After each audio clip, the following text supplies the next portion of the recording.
আসসালামু আলাইকুম। শুরু করছি রহস্যময় গল্পের প্রথম পাঠ। লিখেছেন লামিয়া ইসলাম স্বর্ণালী।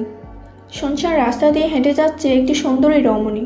পরনে সাধারণ একটা গাউন, গলায় সুন্দর করে ঝুলানো ওড়না। রাত তেমন না, 8টা বাজে। মেয়েটি হাঁটছে আর ফোনে কথা বলছে। হ্যাঁ মা, আছি, এত চিন্তা করো না। কে হবে বলো? চিন্তা করো না, সবই তো 8টা বাজে, তাহলে চিন্তা কেন করছো? ফোনের অপর পাশ থেকে কিছু শোনার পর সে আবার উত্তর দিল, এদিকে তেমন রিক্সা চলাচল নেই মনে হয়, তাই সামনে গিয়ে দেখি। এলাকাটা বেশ শুনশান। অপর পাশ থেকে আরও কিছু কথা শুনে বলল, ঠিক আছে এবার রাখো, সামনে মনে হয় মানুষ আছে, তাতে জিজ্ঞেস করি। এই বলে মেয়েটি কল কেটে দিল। তারপর সামনে এগোতে লাগলো। কয়েকটা ছেলে বসে কথা বলছে, দূর থেকে দেখা যাচ্ছে। সম্ভবত খুব হাসাহাসি করছে। মেয়েটিকে দেখে মনে হচ্ছে খুব ভয়ে আছে। তারপরেও সামনের লোকগুলোর কাছে যাচ্ছে কাপা কাপা পায়ে। কারণ এই শুনশান রাস্তায় না আছে কোনো লোক, না আছে রিক্সা। বিপদে পড়ে এদের ছাড়া কোনো উপায় নেই। তাই মনে হাজারো দ্বিধা নিয়েও সামনে এগোলো। লোকগুলোর কাছে গিয়ে দেখলো ওরা 5জন লোক। চেহারা দেখে মনে হয় লোকগুলো বয়স 30-40-এর মাঝামাঝি। তাকে দেখে লোকগুলো কেমন করে তাকিয়েছিল, কিন্তু কিছু বলছিল না। হয়তো তারা অপেক্ষা আছে মেয়েটির সামনে এসে নিজে থেকে কিছু বলবে। মেয়েটির সামনে গেল, তাদের গিয়ে জিজ্ঞাসাবানুভাবে বলল, আচ্ছা ভাইয়া, এদিকে কি কোথাও রিক্সা বা সিএনজি স্টেশন আছে? লোকগুলোর মধ্যে একজন বলল, তা এত রাতে একা একা কোথায় যাও সুইটি? নাকি আসলে প্রেমিকের কাছ থেকে? তা আমাদের কাছে থাকো কিছু সময়, আমরা খুব সুন্দর সুন্দর কথা বলবো, গল্প করব। বলে লোকগুলো সবাই মিলে হু হু করে হেসে দিল। মেয়েটি তাদের হাসি থেকে মনে হয় ভয় পেয়ে গেল। সে আর কিছু শোনার আশা না করে ওখান থেকে চলে যেতে লাগলো। কিন্তু এর মধ্যে তাদের একজন মেয়েটির হাত খপ করে ধরে ফেললো আর বলল, কি শোনা, প্রেমিকের কথা ভালো লাগে, আমাদেরটা ভালো লাগে না? কোথায় যাও, আসো আমরা একটু গল্প করি, সাথে আরও অনেক কিছু করব। বলে লোকটি বিশ্রী হাসি দিল। তার সাথে সবাই হু হু করে হেসে দিল। মেয়েটি লোকটার হাত ছাড়ানোর জন্য খুব মুচড়ামুচড়ি করলেও ছাড়াতে পারল না। সবাই মিলে মেয়েটিকে নিয়ে গেল আরও শুনশান এলাকায়, যেখানে কোনো আলো নেই। তাহলে কি মেয়েটির আজই শেষ দিন? মেয়েটি কি নিজে সব আজই হারাবে? নেমে আসলো একটি ভিড়কুটে কালো রাত, যেখানে আছে শুধু নৃশংসতা। না আছে মায়া, না আছে কোনো আবেগ, আছে শুধু কিছু মানুষরূপী জানোয়ারের ক্ষুধা। সকাল 7টা 5 বাজে।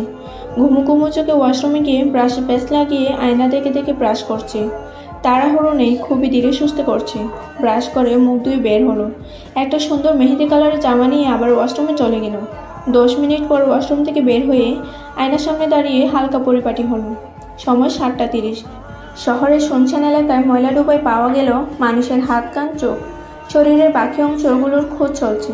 পাওয়া মাত্র তাদের বাড়ির লোকের সন্ধান করা হবে। দেখে মনে হচ্ছে কেউ খুবই নৃশংসভাবে হত্যা করেছে। জানা যায়নি কে বা কারা করলো এমনটা। পুলিশ তদন্ত করছে।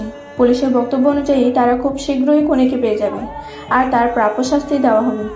এতটুকু দেখেই কেউ একজন রিমোট দিয়ে টিভি অফ করে দিল। আহ নিধি, টিভি অফ করলি কেন? দেখতে দে। তুমি তো জানো এগুলো দেখলে বা শুনলে সারাদিন আমার মাথায় এগুলোই চলে, তাহলে আমার সামনে এগুলো কেন দেখো?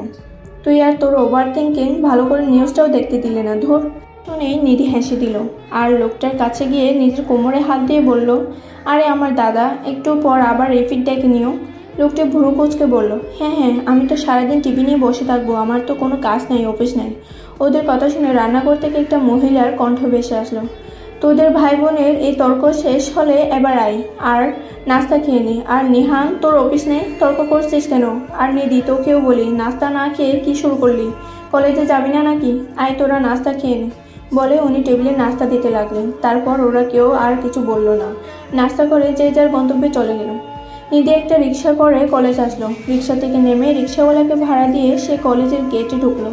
এর মধ্যে দেখলো এক জায়গায় জোরো সরো হয়ে কতগুলো মেয়ে কথা বলছে। তাদের মধ্যে একটা মেয়ে বলল, ইস, দেখছিস কি কিউট হ্যান্ডসাম ডেজি? আর একজন বলল, হোরে, আমি তো ফিদা, হাই। তাদের চোখ ছিল সামনে হাঁটতে থাকা একটা যুবকের দিকে, যে সবাইকে উপেক্ষা করে হেঁটে চলেছে। তাতে যেন নিধির কোনো মাথা ব্যথা নেই। সে হেঁটে চলল তার ক্লাসের দিকে। এর মধ্যে শুনতে পেল কেউ তাকে ডাকছে, নিধি, বেবি দাঁড়া। ডাক শুনে নিধি পিছনে ফিরল আর একটা সুন্দর হাসি দিল আর দাঁড়িয়ে পড়ল। আর সেই চেনা ব্যক্তিটির কাছে এসে দাঁড়ালো আর বলল, কিরে, তুই কাল আসলি না কেন? এটা বলে সে মুখ ফুলিয়ে দাঁড়ালো। নিধি এটা শুনে বড় করে একটা সুন্দর হাসি দিল আর তার 2 হাত দিয়ে তার গলা ধরে জাকিয়ে বলল, আরে আমার জান বসু, রাগ করো না কেন? সরি বলতে পারি নাই, আসলে ব্যস্ত ছিলাম। বুসরা তার গাল থেকে হাত সরিয়ে বলল, তাই নাকি? আমার থেকেও বেশি প্রয়োজনে কিছু আছে নাকি? এটা বলে সে আবার মুখ বাঁকিয়ে দাঁড়ালো। নিধি এবার একটু গম্ভীর হবার ভাব নিয়ে বলল, এখন কি আমার বেবি রাগ করলো? তাহলে রাগ ভাঙাতে হবে। কি করা যায়? এটা বলে সে একটা আঙ্গুল দিয়ে জ্ঞানী ব্যক্তির মতো গালে ধরল। বুসরা এটা দেখে একটু মুচকি হাসলো আর বলল, ঠিক আছে, মাপ করাই যায়, কিন্তু কিন্তু এইটা বলে চোখ ছোটো করে একটা বাঁকা হাসি দিল। নিধি বুড়ো কুচকে তাকালো আর বলল, কিন্তু কি? বুসরা এবার একগাল হু হু করে হেসে বলল, আমাকে আজ পুরস্কার ট্রিট দিতে হবে। নিধি এবার হালকা হেসে দিল আর বলল, ওকে ওকে, এটার জন্য এত কিছু, এবার চল, ক্লাসে দেরি হচ্ছে আমাদের। এই বলে ওরা হাঁটতে লাগলো। এর মধ্যে অনেক দুষ্টুমি হাসাহাসি হলো। তারা ক্লাসে এসে মাঝে ফাঁকা সিট দেখে বসলো। তার কিছুক্ষণ পরে ক্লাসে প্রফেসর আলোক সিনহা আসলো। সবাইকে গুড মর্নিং বলে সুন্দর একটা হাসি উপহার দিল। সবাই ওনাকে গুড মর্নিং বলল। তারপর উনি বলল, আজ তোমাদের ক্লাসে আমি প্রথম আসলাম, তাই আজ সবার পরিচয় নিব। এটা বলে উনি সামনের বেঞ্চের এক ছেলেকে উদ্দেশ্য করে বলল, তুমি শুরু করো। ছেলেটি দাঁড়াতে সব মেয়েরা যেন হা হয়ে গেল, যেন জীবনীয় ছেলে দেখেনি। আর ছেলেটি ছোট করে শুধু নাম বলল, আনাফ শাহরিয়ার আনান। তার কণ্ঠ গম্ভীর। এটা বলে সে বসে পড়ল।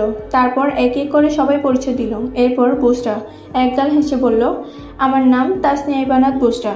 তোমরা আমাকে বুসরা বলতে পারো, তাসও বলতে পারো, আমার কোনো সমস্যা নেই। এটা বলে সে আরও একটু হাসলো, তারপরে বসে পড়ল।